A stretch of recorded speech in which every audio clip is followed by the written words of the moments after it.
Siya na nga. After 3 days, dumating na din yung order ko sa Shopee. Umorder ako ng Yovu Double Electric Breast Pump Light na super light lang talaga siya na as in wala kang mararamdaman na sakit kaya hindi siya hassle, hindi ka ma-stress kasi may iba diba masakit pag nagpapam.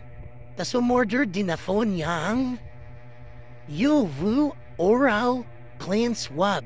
Yan ay naglalaman ng 30 piraso. Maganda rin yan para panlinis ng dila ng ating mga baby sa mga mami or mami na or soon to be mami na gusto rin mapatede. Ayan, pwede kayong gumamit niyan. Nasa baba lang yung link. Click nyo lang po. At sure, hindi kayo magsisisi kasi talagang magagamit ninyo yan.